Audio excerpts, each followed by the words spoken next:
एक बुजुर्ग महिला रहती थी। उनके पति का देहांत हो गया था और वे अकेली ही रहती थीं। वे बहुत ही कर्मठ और परोपकारी थीं। वे सभी ग्रामवासियों के सुख और दुख में सहभागी हो जाती थीं। पूरे गांव में उनका बहुत सम्मान था। उनके पास कई खेत थे और वह एक मजदूर से खेती कराती थी। गांव में किसी भी व्यक्ति को जब पैसों की जरूरत होती तो वे बूढ़ी माँ के पास चले आते थे और वे उनकी जरूरत के अनुसार पैसे दे दिया करती थीं। सभी लोग यही अनुमान लगाते थे कि उनके पास बहुत दौलत है। बूढ़ी माँ के पड़ोस में एक दिलीप नाम का युवक अपनी धर्मपत्नी सरिता और 2 बच्चों के साथ रहता था। वह बहुत ही गरीब था और मजदूरी करके अपने परिवार का पालन पोषण करता था। वह बूढ़ी माँ के खेत में भी काम करता था।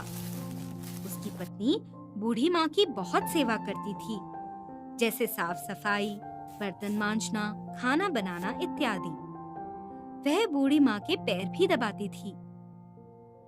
एक दिन बूढ़ी माँ ने कहा, "तू मेरी कितनी सेवा करती है। ऐसा लगता है कि हमारा पिछले जन्म का कोई नाता है।" "हाँ माँ जी, इसलिए तो हमें भगवान ने आपकी शरण में भेज दिया।" "सरिता, तू चिंता मत कर। भगवान तेरे सारे दुख दूर कर देगा। तेरी एक आदत नहीं अच्छी लगती कि तू मुझसे कुछ मांगती नहीं है। मैंने जो दे दिया तूने चुपचाप ले लिया। दिलीप बहुत शर्मीला है। सुन, मैं 2 दिन के बाद तीर्थ यात्रा पर जा रही हूँ। ये ले, कुछ रुपए अपने पास रख ले। तेरे परिवार के काम आएंगे। सरिता ने सर झुकाते हुए बूढ़ी माँ से रुपए ले लिए। 2 दिन के बाद बूढ़ी माँ तीर्थ यात्रा के लिए चली गई। दिलीप और सरिता का बड़ा बेटा अचानक बीमार पड़ गया। उसे बहुत तेज बुखार आ गया था। दोनों उसे लेकर डॉक्टर के पास गए। दवाई ले आए, उसे पिलाई, मगर कोई फायदा नहीं हुआ। दिन बीतते गए और बच्चे की हालत और खराब होती गई। बच्चे के इलाज में काफी रुपए खर्च हो चुके थे। अब उनके पास कुछ भी नहीं बचा था। उन्होंने आसपास रुपए की मदद मांगी, लेकिन उसे रुपए नहीं मिले। दिलीप गांव में लाला के पास गया, जो ब्याज लेकर रुपए देता था। "लाला जी, मेरा बच्चा बहुत बीमार है। मुझे कुछ रुपए चाहिए। मैं आपकी पाई पाई चुका दूंगा। मैं बूढ़ी माँ से रुपए लेकर तुम्हारा कर्ज चुका दूंगा।" "बूढ़ी माँ का नाम मेरे सामने मत ले। तेरे पास गिरवी रखने के लिए कुछ है?" "गिरवी रखने के लिए तो मेरे पास कुछ भी नहीं है। मुझ पर विश्वास कीजिए, मैं आपके रुपए अवश्य लौटा दूंगा।" "जा, मेरे पास फिर कभी खाली हाथ मत आना।" लाला था पूरा कसाई और उसको दया भी नहीं आई। दिलीप खाली हाथ मुंह लटकाए अपने घर लौट गया। उसे बूढ़ी माँ की बड़ी याद आ रही थी। दिलीप के पड़ोस में रहने वाले होरी ने दिलीप से पूछा, "अरे दिलीप, क्या हुआ? बहुत दुखी दिखाई दे रहे हो। मुन्ना की तबीयत कैसी है?"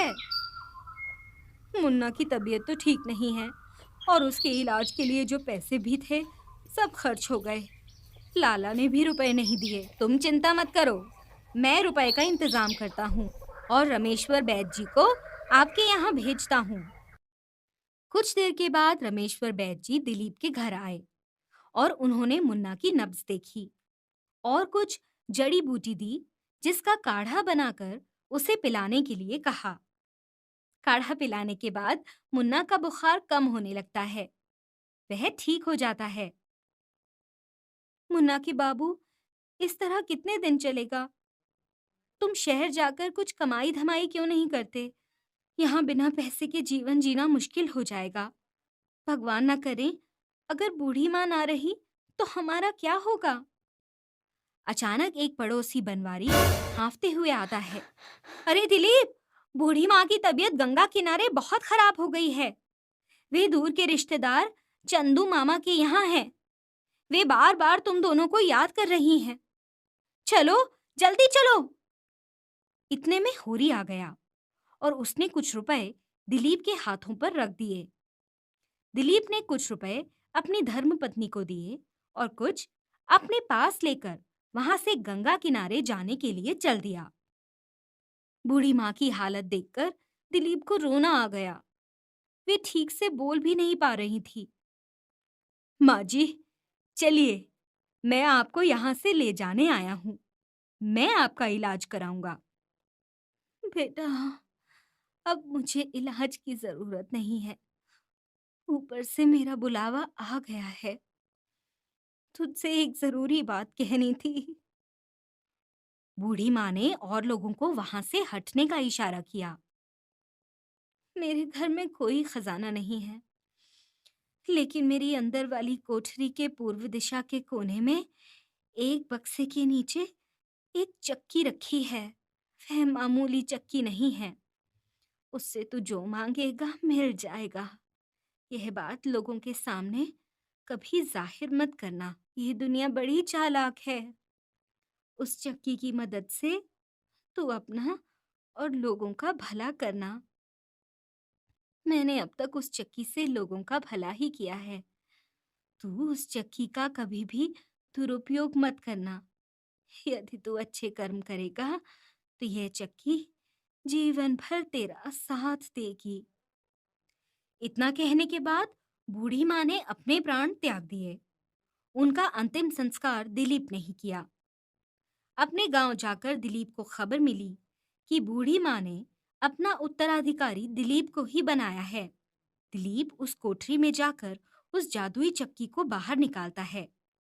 दिलीप जादुई चक्की से कहता है, मुझे एक सुंदर माला दे दो। सामने सुंदर माला आ जाती है और दिलीप उस माला को बूढ़ी माँ की तस्वीर पर चढ़ा देता है। दिलीप बूढ़ी माँ की तस्वीर को प्रणाम करता है और चक्की से कहता है, मुझे एक एक बोरी दाल, चावल, आटा दे दो। सामने दाल, चावल और आटे की बोरियां सज जाती हैं।